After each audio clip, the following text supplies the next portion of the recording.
How long did it take you to get Eight there? minutes? No, probably 2 hours. 2 hours, the old Comic building. Yeah, sure. No? You want a chair? You got what, there's extra chairs out there, I'll get it. There is one. No, over here. We got some other people that come around. No, that was mine, you can have it. Take that one behind me, Ken, right there, I left on the... Whose chair is that? Excuse me, thank you. I got one here. Ken, take the one I left leaning against that. Alright. For a while, I need to stand up and grow tall. I'm in your way, right? Yes. Don't fall on me. I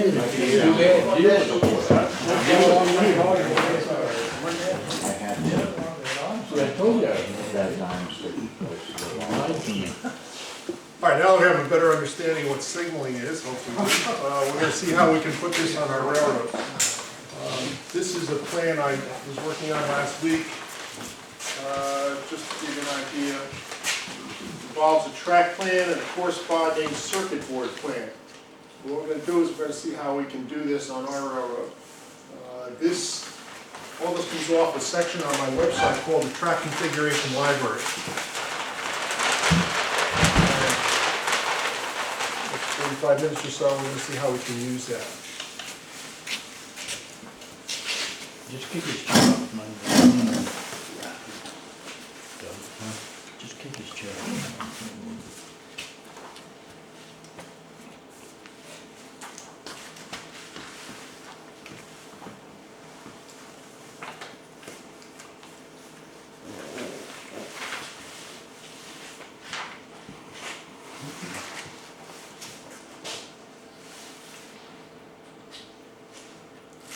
A couple of things when you start to think about designing your layout.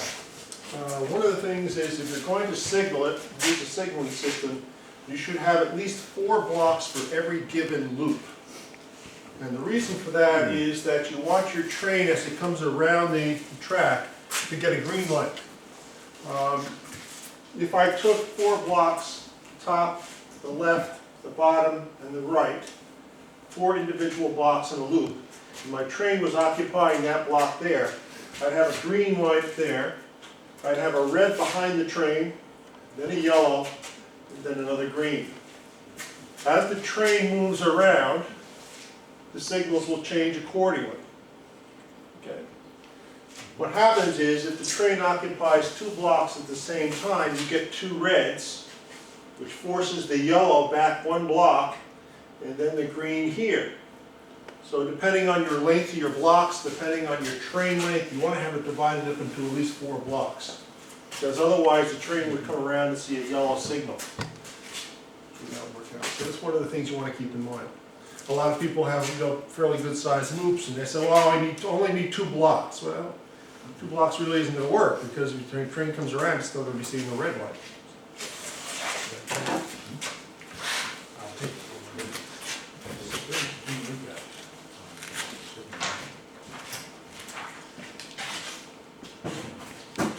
That customer in Tennessee had a double track main line, had a crossover from the bottom to the top, went down 10 feet, had another crossover from the top to the bottom, and another 10 feet had a diverting route over here. And why do you do that? What you want to do is you want to cluster your turnouts, cluster your control points. The way you had it here, we had to signal this crossover, we had to signal this crossover, and then we had to signal down here for the diverting route. If he had taken that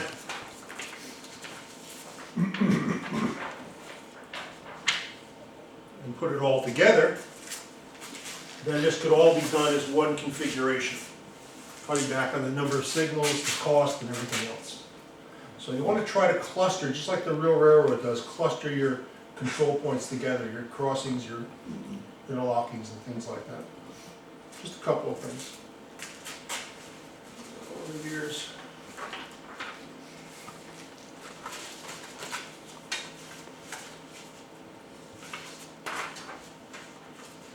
You do a lot of consulting on this stuff. Have you done anybody famous? Like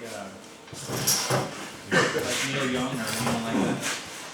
I've sent product to Neil Young, but I've never done spoken to him or done any consulting with him. Really, no. Not a wealthy people, but not very famous people.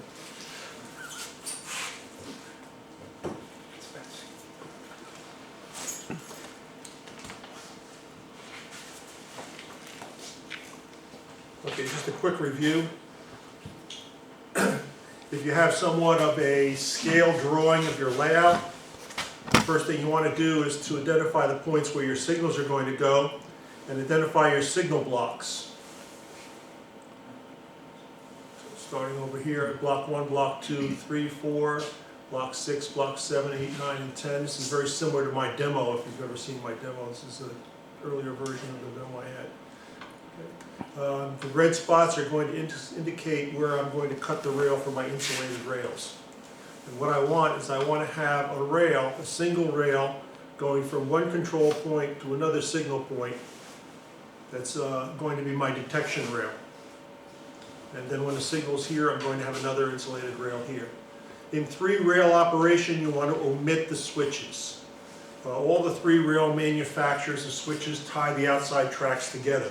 If we're going to use an insulated rail for detection, we can't have that. If you can go into the switch and break that off and not keep it tied together, but then you're going to have trouble with running some engines through your switches. So you're better off, for example, block 3, I'll insulate this side of the switch and keep that insulated rail for block 3, and then insulate this side of the switch and keep that for block 1. And that way I don't have to worry about what's passing through the switch. I'm just going to ignore the switch. The only difference is when the train comes down here and the signal is there, it's not going to turn to red until it gets through the switch and then gets on the other side. A minor problem, not really a big problem.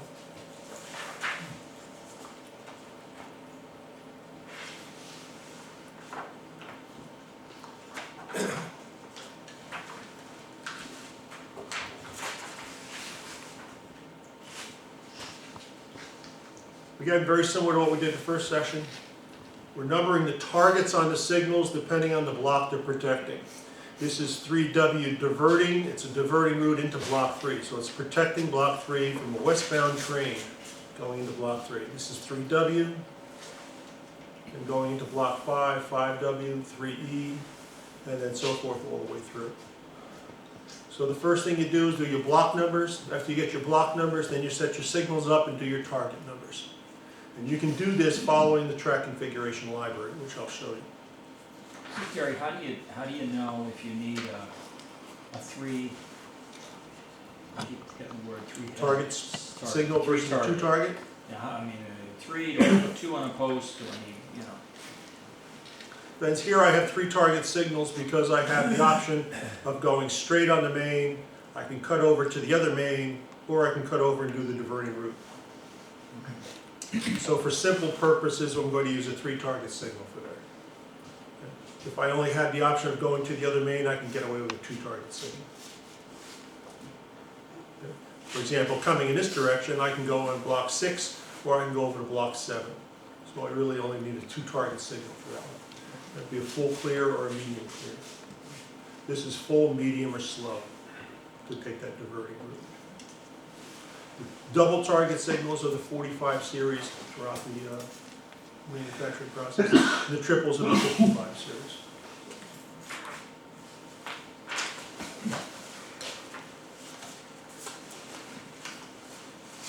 And the last thing we do is identify the target numbers.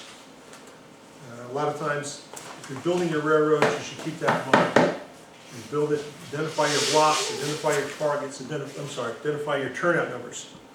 Get these all identified. If I do a layout or signal system for a layout, the first thing I want to know is, have you numbered your blocks? Have you numbered your targets? I don't want to number them. Then you have other numbers, and then we're trying to correspond one number to another number. So, Is there any logic to it? I mean, you mentioned about, you know, kind of switches that have different. not really. No. Just that you don't want 2 targets with the same name. As you bring your wires back in, you want to make sure each target has a different name to it. To help you out with that, I have what's called the track configuration library. The library is divided into 6 sections, and what it has is it has a track configuration with the signals on it, and then it has a corresponding circuit configuration, very much like what I just held up right here. It's divided into 3 sections versus single track configurations, double track configurations, double crossover configurations. These are very popular in model railroading. So I did that. Triple track configurations, 4-track configurations, not too many of those because actually most 4-track operations go back to 2 parallel tracks in each direction. And then some yard configurations. In the last section I just threw in some custom work that's been done. This is quite old, it's pretty extensive behind this right now. You can find that on the website. You don't have to sign up or anything. I'm just going to go through a few of these just so you get an idea what I'm talking about. The simplest one is the single track configuration. What it is just an illustration of a track running down with some signals on it. It shows the block numbers, it shows the target numbers. This is a double track configuration where you have 2 parallel tracks. No turnouts, no switches, nothing complicated. There's an icon next to that. If you flip onto that icon, then it gives you the circuit configuration. You look at these, where these signals are and how the track runs. The circuit boards do pretty much the same thing. As you go through these, you'll see that the circuit board layout is very similar to what the track layout is. Here I have the double track over here. So I have 1, 2, 3, 4, 5, 6, 7, 8 targets. That means I'll have 8 control boards. 1, 2, 3, 4, 5, 6, 7, 8. Notice that the eastbound control boards are set up one way and the westbound are upside down. This allows you to connect the J1s to the J2s in each direction. J1, J2. J1, J2 means? These are the interconnecting wires. These are the wires that are sending the information up and down the signal system, just like the train runs up and down the track. So it's the phone The line phone connection. connection, correct. Do you offer consulting services to set up the signaling for layouts? Yes. Perfect. Anywhere from just going over the layout and giving some ideas of the layout all the way to building things like that. So. Okay. You just became my new best friend. Yeah. Didn't even get the bill yet. It's okay. Send it to Dana Sullivan. How about Victor? Huh? Send it to Victor. Dana's better off. Once we get to a turnout, then these signals located at the turnout have to be controlled. And what we do with that is we use a turnout signal control board. That's exactly what it does. It's a board that controls the signals at the turnout. Now again, I have 4E for the main line, 3E for the diverting route. Remember that gives it medium clear, slower speed. Then coming off of here, 5ED and 5E. Should be W. Should be W. That should be W. I think that's my mistake. If you look at that, then you get this. So now we have the control boards for those 2 signals, and here's the turnout controller. As soon as the track comes in, it hits the switch, it hits a turnout controller. It either goes to the main line, which is J1, J2Ms, or the diverting route, which is J1D or J2B. Diverting, main line. Your signal control boards are set up here, and then just the interconnections go with that. We got a question here. So when you throw the switch, obviously it throws the signal. Is there a way of throwing a signal and it changing the switch? I mean, a signal communicating with a switch machine to turn it. No. So, Your switch machine has to have some sort of an auxiliary contact on it. If you're using the Ross, which is the DZ 1000, 1008, whatever, If you're using the 1000, you need to put a 1008 relay on the end of the raw switch machine. If you're using the 2500 switch machines, they have an output on there for the signal system. If you're using Atlas, then you have to use a snap relay or something on those for the Atlas. Depending on the switch and the motor you're using, that would tell you which. Lionel Fast Track, because it's a lot of different. I actually use Lionel's Fast Track. I get a very small micro switch from Radio Shack and take the switch apart and put the micro switch right on the inside. And it works very nicely. It just closes as the switch goes.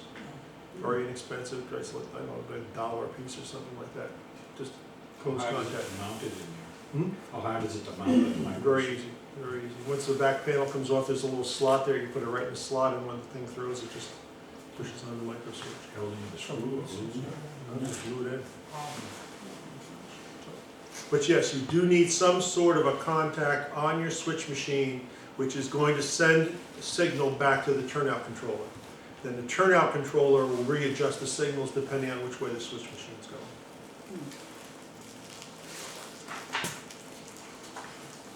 When you get to a crossover,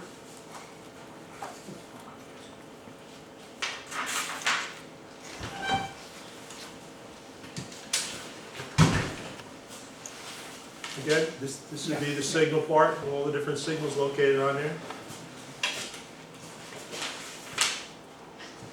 And if you look at the circuit program, the circuit is pretty much the same way that the other one. Did I do the wrong one? No, I did number 5 and number 4. That's so well.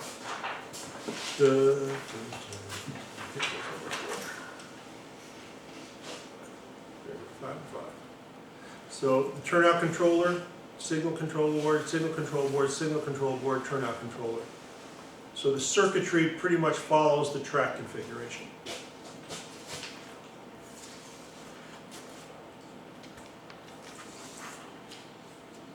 Anybody have any questions on this? When you have all these boards and everything, so every signal comes with a board, In O scale, yes. you know. So we all leave. So, and then there are occasionally extra boards that you would need Correct. based on your library. So it's not like turnout buying control all boards. those boards, they come with a signal. Basically, the signal comes with its It'd own. be hard to determine how many of these you're going to need based on the signals you buy. So that's why these are separate. Okay. But every signal comes with a board, right? Every signal comes with the signal control boards. So if you had just a loop, no turnout, No turnouts. you'd have everything if you bought four Right, signals. right. and- The only thing you have to probably buy is what, that phone cable, right, that connects the signals to each other? We have I have the plugs, the cables and things like that if you need them, yes. You can get them locally too, so. And you recommend that you get that tool to? The crimping tool, yeah. Crimping tool Definitely get a to- crimping tool. Yeah, that's what I used to. Excellent. Anybody else, any other questions?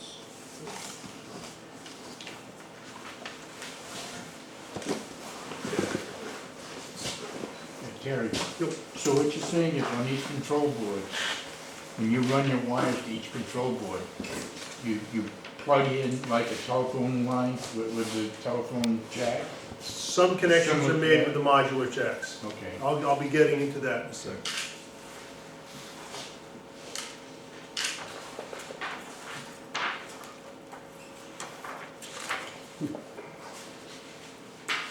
My demo layout again. Now, I went to the track configuration library. I pulled a left-handed junction off. Okay, single track junction left is A4. Then I pulled off a pair of single intermediate targets, A1. I pulled off an A3, single track junction right. Then I pulled off a C2. Now this is the double crossover configuration with a diverting route right. So what I did is I went to the computer, went online, printed these out, and this is what I got. I go to a piece of paper, I cut them out, and I just paste them together.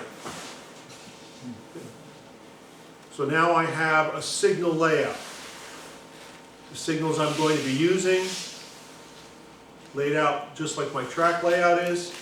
Now I can use that. So that's what I have at the top here. Paste it together. This is going, actually, this is going to Wasilla, Alaska. Somebody named Sarah up there. I'm not sure where that's. Can she see Russia? That was Tina Fey, that was not Sarah Taylor. Okay, so we have the individual ones. Now, for each one of these configurations that I've pulled off the website, I have a corresponding circuit configuration. Oh, sorry, jumping ahead of myself. When I pull these off the website, these numbers that I have here are not the numbers that are on my layout. These are just coming off the library. So I have to make some changes here. I have to change these numbers to the numbers I'm going to use on my layout.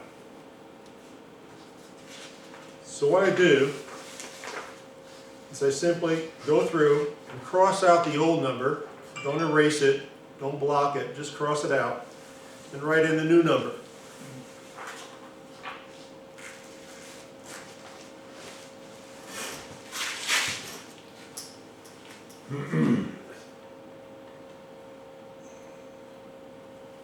So starting over here, even though this is what it was on the website, my number is actually 3W because I had block 3 here.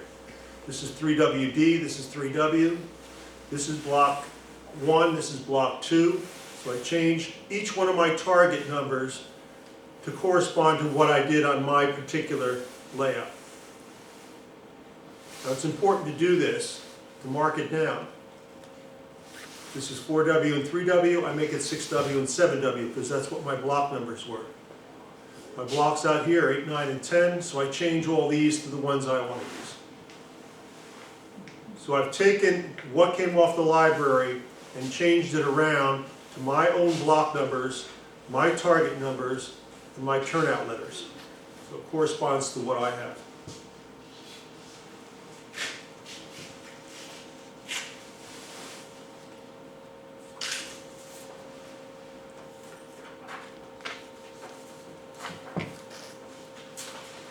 Next, I print out all the circuit board configurations. Again, this is coming off the library. So these numbers that are on these circuit boards are not the numbers I have on my layout. So I go back to the original diagram and find out what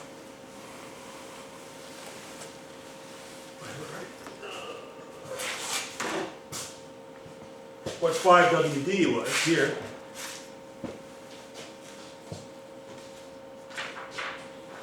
And I change that to what it would be on mine. So I go through and change each one of these, corresponds to mine. The block numbers will change, the turnout letters will change, and the signal control boards will change. So what I will end up with is a plan here, a circuit plan, with my numbers on it, not the library numbers on it.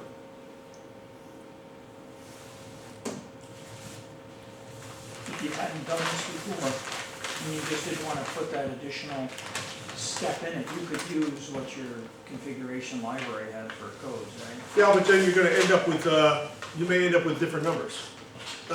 2 or 3 of the same numbers.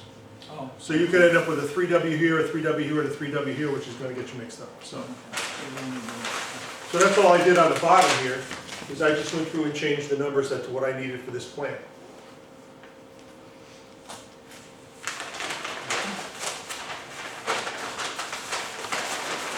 So now I have a track plan, and I have a circuit plan. Anybody have any questions up to this point? I know this is difficult if you're hearing this for the first time. Yeah. Your library, is this something you have online on your site? Yes. It is, okay. Yes, it's online. And then we can get the information off from that and then just change our numbers to... Exactly. Okay. Exactly. Just go down, if you find something on there that's not in the library, then, email me or call me and I'll work something out. There's 70-something, 80-something things on here, so it covers most general things you find in model railroad.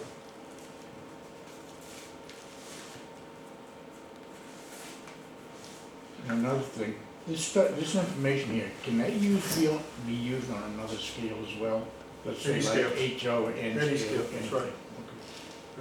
HO as well.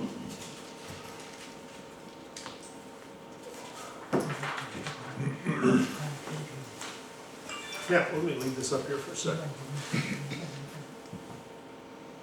Now, I'm looking at this, how these boards are arranged.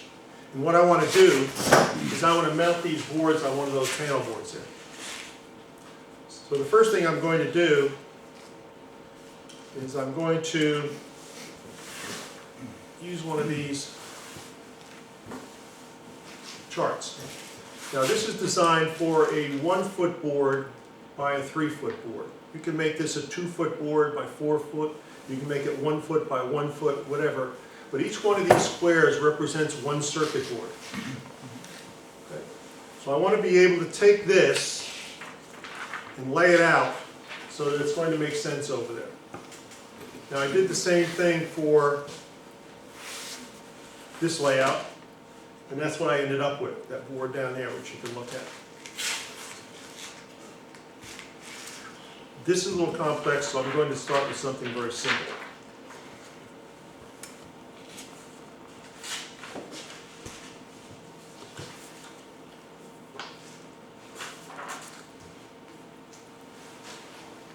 This simple passing siding. We have block 5, block 4, block 3, block 2. I got my targets. 4 west, 3 west, 5 east diverting, 2 west diverting, 4 east, 3 east. Okay. So I want to mount this on the panel board.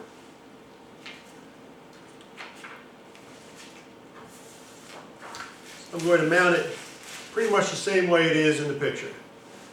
Turnout control board here, 4 signal control boards, 4 signal control boards, turnout control board there. Now, I sell these panel boards. They're all pre-drilled with the holes in, ready to go. They come with screws and spacers, so you can offset these boards and keep them up where they need to be.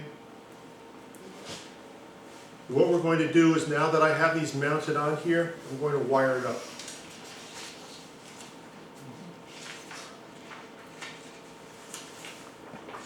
I just thought of a question, so you're just Sure. going into wiring. My experience has been that, you know, the signal comes with a phone plug on the end, but if you do this board in a central location, right, you need to be able to take that plug and connect it to wherever the heaven's name that is. So what do you use, a connector between the signal and the signal plug and the, like you build an extension cord off of it that would go to that, assuming it's 6 feet away or? Exactly. You're going to need an extension wire. Let me see.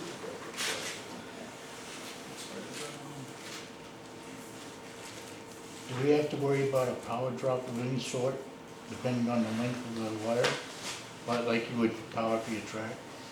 No. No issues, okay. I recommend that you put all these in one single location. I do have layouts to put them in 2 different locations, okay? But the power going out to the signal itself is very strong. You could run that 100 feet. The power between one board and the other board is not as strong. Okay? So you're limited as to the distance you can go. If you start mounting these under the table, and then run it to the next set under the table, and then the next set on the table, the communication between the boards is fairly weak. If you put all these in one single location, the power going out to the target, the signal target, is very strong. So you could run 100 feet and not have a problem with that. Okay. What Rick was saying was this. Basic signal installation, where you would install your signals. But this is what we're doing. We're taking the signal out here, this location. Each signal comes with a modular plug. It's either an RJ12 or an RJ45. It plugs into a coupler, modular coupler. What I do is I take these and I use glue gun, a heat glue gun, and glue them underneath the layout. I label them with every target number on it. And I label the wire. It comes in, it plugs in here, and then I build an extension wire that goes all the way back to the central panel and plugs into the control board. So you'll end up with a bunch of extension wires coming down. But in the long run, it costs more wire here, but it will save you a lot of trouble. I can build that on the table, sitting there watching the Patriots game, instead of underneath the table trying to wire, solder, screw everything underneath. It's much, much more difficult. Did you hear that, Moe? Watching the Patriots game? What's that? Used to be a Yankees game, then I learned better. Well, there was a bit of discussion about the timing of this event because of the Yeah. Patriots game. I think you're the only one that's interested in it. Not for us diehards, it wasn't even a question. This board got set Being up, for us diehards, it was no is that to just control, like, let's say, Not for one us area, diehards, that's why I'm questioning. between two passing I sites? know, you're gonna be in front of your Would that TV at control 3. the whole No, area? no, we're gonna be watching But this. say if you had two separate sections, you do both sections on that one board? Yeah, this layout had, you've got 3 parallel tracks at this end, Okay. go all the way to the other side of the room.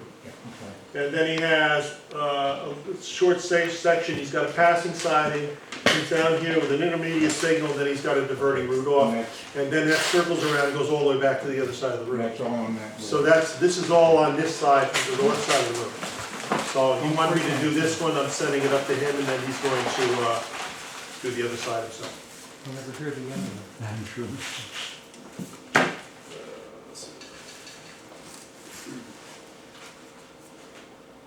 Okay, so let's go back to my passing siding. So my passing siding, which I then laid out on the board, and now I have to start wiring it. Here are all my signal control boards.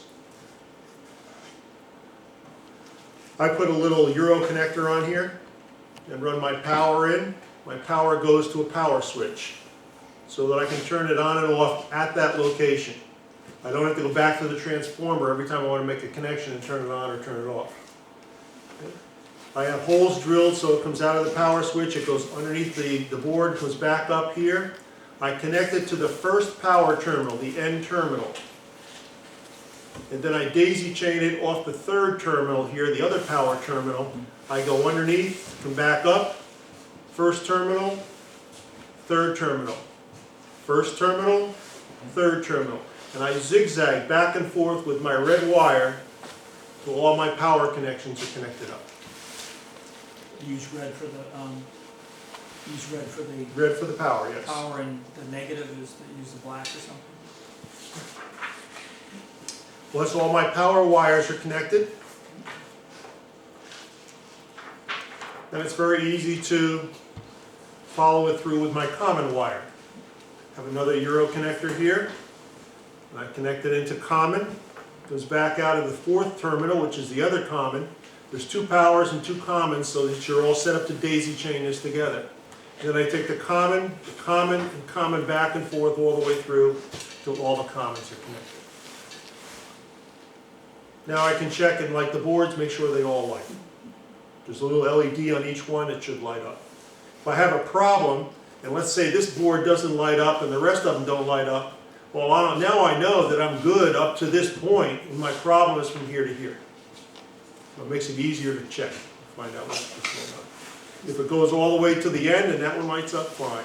Normally on a big setup, something like, that's not that big, but on a really big setup, I'll go from the last board back to the first board, just so I have feed from both directions. This is much smarter than putting the boards underneath Yes. where the signals are. Because you can't get to them. You know, you can't figure out what wire fell out or what, but if it's all in one place, you can tell almost instantly. So I have all the boards powered. The third thing I do is detection, which I use green for. Every one of my signal blocks that's out there is going to have a Euro connector. I come off the Euro connector, let's say for block 2. Is that block 2?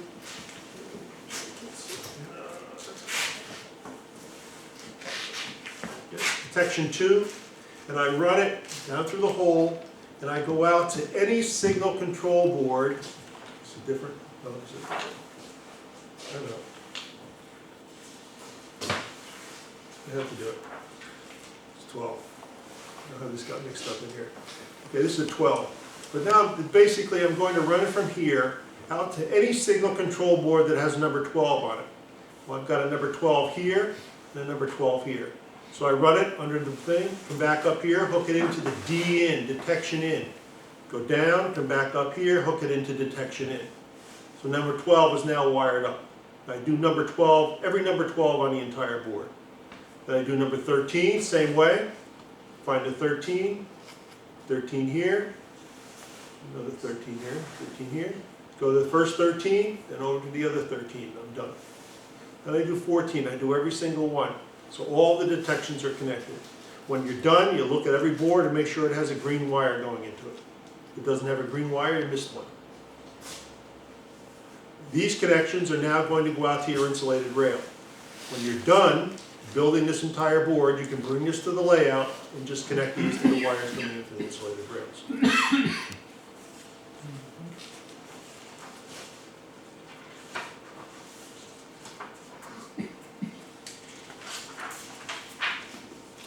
Turnout indication. Okay, so I have a switch G, switch H. Now I have to, again, Euro connectors. Take these down and just run it to the C1 terminal on the turnout control board. One goes to this turnout, one goes to that turnout. So now my turnout connections are connected.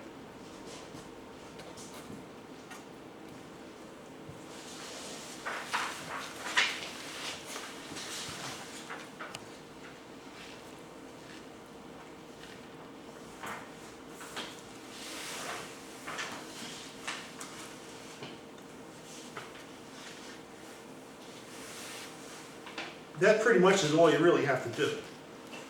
Because you got power to all your boards, you got your detection, and you have your turnouts. Now if you want to, and you would like to run it in approach lighting, what you can do is this.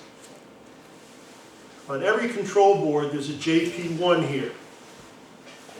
That JP1 is jumper 1. If you put the jumper on, it puts this signal control board into approach lighting. All it's doing is grounding out that terminal, connecting it to common.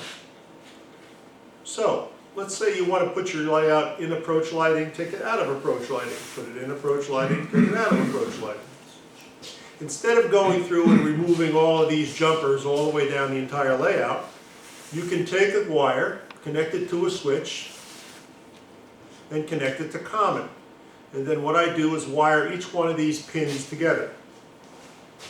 And go around and wire all the pins.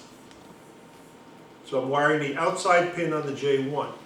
So now when I push my switch and make that connection to common, my entire layout goes into approach lighting. One button, one switch. If I have a problem or I'm trying to work something out or I want to show the signals, I push the switch and they all come back on again out of approach lighting. So I can take it in and out of approach lighting very easily.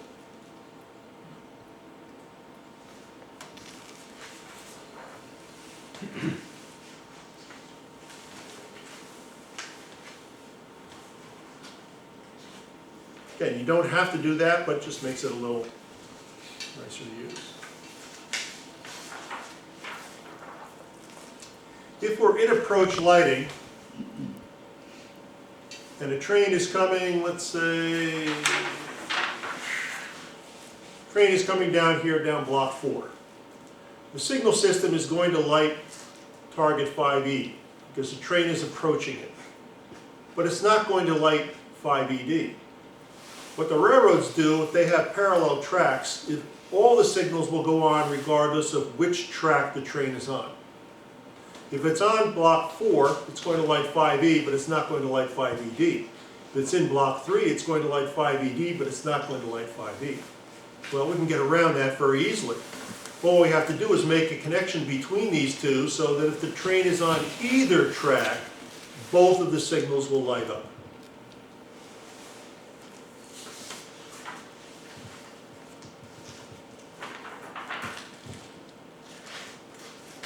And that's called the A-in connection, approach in. So I want to light 5ED and 5E at the same time. All I have to do is connect the two ANs together. That should go in there. So if I connect the two together, then if the train lights 5E, it's automatically going to light 5ED. So anytime you have parallel signals on parallel tracks, you want to connect the AN together. Then, like Rick said, you take the modular wire, you run the modular wire from the signal back in here, and you connect each one of your modular wires into your targets right there.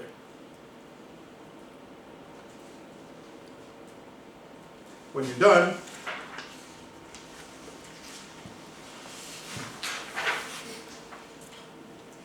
you have this.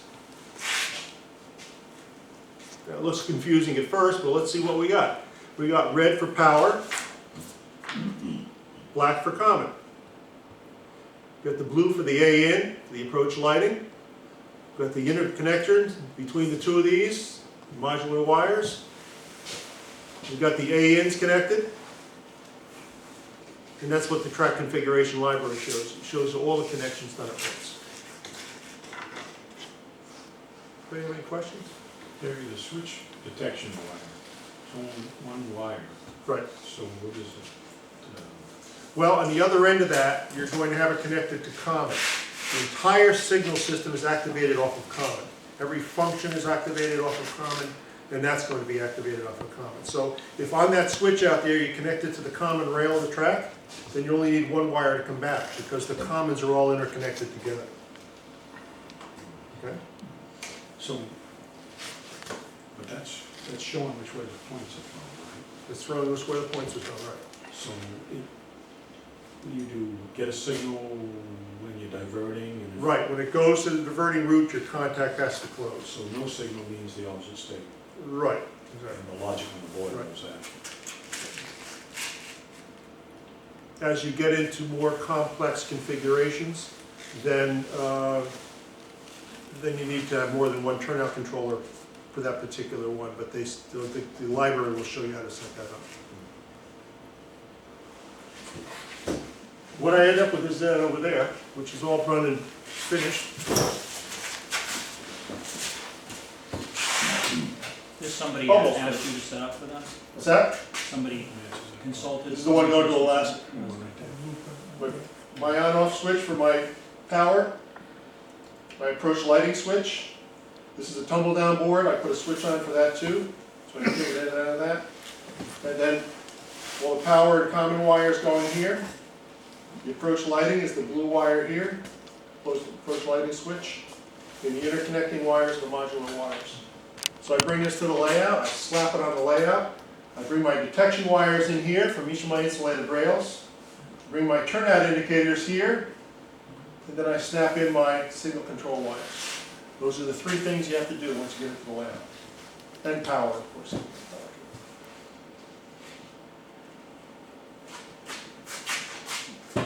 Any questions? You said something I think very important, is this whole system works on common, so negative, either connecting negative or not connecting negative. The one mistake I made once was I used a separate power source to do these signal stuff. So I used a separate, other than the main power that I was using to run my train. And the problem is you have to connect the negative. If you're using a second transformer, make sure the negative on the second transformer and the negative on the transformer that you run your train with are connected with a ground wire. And phased. If you, but I mean, you've got to make sure you put black to black. If you don't, the thing doesn't work, because you need the negative with your blocks, right, and the negative for your signals all to be connected. But just remember, it's all run on negative. So if you use 2 transformers or 6 transformers, connect the negative, the negative, the negative, the negative across all transformers. And I think you're good. Jerry, is that? Again, you gotta watch your phase if you're working with AC transformers. Right. Just gotta make sure they're in phase. So, The old transformers. a few more things. Let's see. This is Block signal control board. Again, power common, power common. There's 4 functions over here. The RN, if the RN gets connected to common, the signal goes red. The YN gets connected to common, it goes yellow. The DN, if the DN gets connected to common through the insulated rail, it'll go red. What's the difference between an RN and a DN? If the DN gets connected to the common and then you release it, there's a 6-second or 8-second yellow timer built in. So it'll go from red, timed out yellow, back to green. Atlas put this in just as a standalone type of situation. If the RN gets connected to common and it goes to red, when it's released it goes directly back to green again. So it doesn't have the timer. This has the timer, this does not. The 4th terminal here is a D out. The D out is activated when the D in is activated. So I can connect the D out to any other board in the signal system and activate it. So I don't have to take all the other boards back to the insulated rail. Once I have the insulated rail connected to this, then I can use this to activate other boards. So that's how you do your bell? You can do your bell that way, yes. Okay.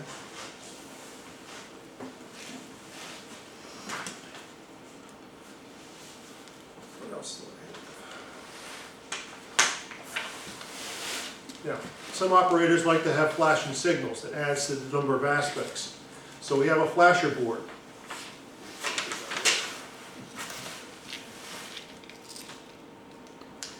The top 2 jacks are just like modular jacks.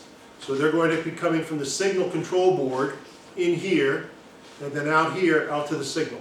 So what it's doing is just intercepting the wire that's going out to the signal, the signal itself. Power common are universal on all the boards. So you'll always find those in these corners.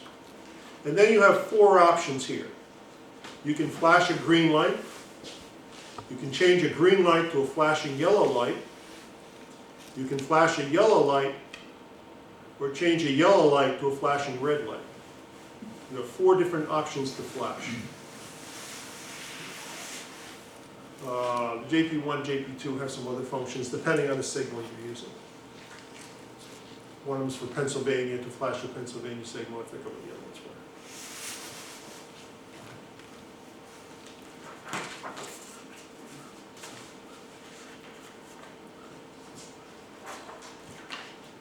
It's a turnout control board. Power common, universal on all the boards. Here you're interconnecting, J1, J2. One pair goes to the diverting route, one goes to the main line. If there's a turnout controller feeding another turnout controller, then you want to put this on. Because what happens is if this feeds a red, it distributes the red over all 4 of these. So that's just a function you'll see it's on. This allows you to take a signal that's before the points on the turnout and change it to yellow if the signal goes through, the track goes to a diverting route. So if you have a turnout here, or it's going to a diverting route, and you have the other signal down before it, 1 block before it, if it goes to the diverting route here, it'll not only change this signal, but it'll also change the signal before it to yellow. So you get an advanced approach signal to a diverting route. The D out, the DN, DNM and DND are used on different functions. This is a switch that allows you to get different inputs for outputs, different detection inputs for outputs. It gets a little tricky, but I can show you on the other board where I used it.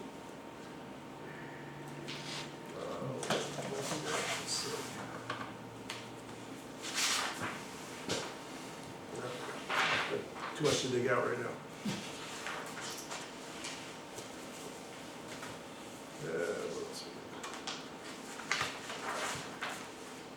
Finally, the Tumbledown board. 3 different functions. Here you're in east and in west. These are your 2 inputs. I could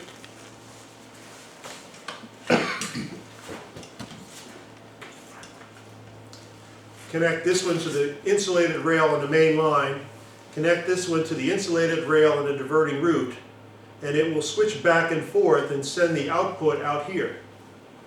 That output can then be connected into the input on here, so that the Tumbledown board would either read the main line or the diverting route, depending on which way the turnout controller went. So I have an input east and input west. Here are my D outs for my intermediate signals. You can have up to 5 sets of intermediate signals. The TM or the RN is what changes it to red. So if a train comes in from the east, it'll change all the westbounds red. If a train comes in from the west, it changes all the eastbounds red. And that's what you use for the Tumbledown board.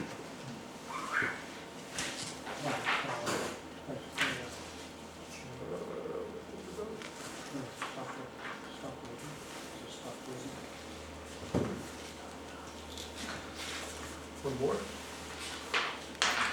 The grade cross and flashing board. This is the board that comes with the grade cross and flashers. Again, power common, power common. These terminals are used to connect to like a Lionel signal. These are 12 volt output signals here, terminals here. These 6 terminals are used with 2 tracks. The first 3 are used for the east approach, west approach, and the island in the middle. And the other one is used for the east approach, west approach, and the island on the second track. So this board will actually control 2 different tracks with 3 different connections on each track. This was designed and put in for a gate. We're going to use these on gates, eventually made gates. And this is used on a siding, if you have a siding, you just want to activate the boards with a siding. So those are all the different boards we have. It's really, on that one, could you put that back up? Sure. In my experience, I have one of those. And it's very important that, I think, you do 1, 2, he said number, what was it, 1, 2, 3? 1, 2, and 3. So visualize your crossing, you've got something leading up to it, then you've got the crossing where the cars go across, and then you've got going away. It's very important that you line those up with blocks, so that there's a block for the middle, there's a block going in, and a block going out, because there's different different functions with the lights, right, Terry? Correct. Like the bell will go off, I think. The bell goes off if it's in the middle part where the cars go across, but before it comes in, the lights start flickering back and forth, right? When it comes into one. Yep. So it's different behavior. You can use just 1 and 2. So you have an approach coming in from the east, an approach coming in from the west, and you just use the 2 blocks. In that case, you would put this jumper on so it knows it's just using 2 blocks. But if you use the island, number 3 in the middle, then you have the advantage because the train can go into the crossing and then back out of it, and it'll still function correctly. So let's say you had a grade crossing with a main line and a station. You can bring the train through the grade crossing, then back it into the station area, and it'll still read it when it comes back out again. So it gives you a number of different options on it. Okay, guys. Any questions? Anybody else? A little overwhelmed? Yes. Not that bad. Rick said you just got to get started easy, do the simple things, and then learn the basics, and then graduate up here. Big question, what's it cost? Don't know what you want. Price list is on the website, so. Well, thank you very But, much. thanks, no problem. But if you, it's up to you, because I have guys that will do the whole thing on their own, I have guys that, haven't got a clue. I'm working with a doctor in Pennsylvania, he calls me 5 times a day, but I can tell he has no idea what he's gonna do, so I'll end up building the whole thing for him, so. Then it's just a matter of getting it to the layout and assembling it and installing it. So I do have a final question for you. You mentioned to me several times on the phone that you can't wait to build your layout in Yes. basement, but that necessitates you getting out of the business and Yes. selling your business? Well, I'm 67 years old, it's time to move on. It's young. So my question is, will this continue though? Will you be able to get it? Oh, yes, You're yes, gonna sell it? absolutely. Absolutely, I have a number of different requests for information already. People I didn't even know were out there. Big toy manufacturer in Jersey's interested, so New Jersey? never heard of him before. But he's got 2 other guys, they're getting into model railroading and trains, and they're interested. There's a number of people, Atlas is interested too, so I haven't talked to them yet. Yes, it will definitely go on. I've got way too much stock down there. Hey, you're doing great, Mike. Okay, want to give them applause here?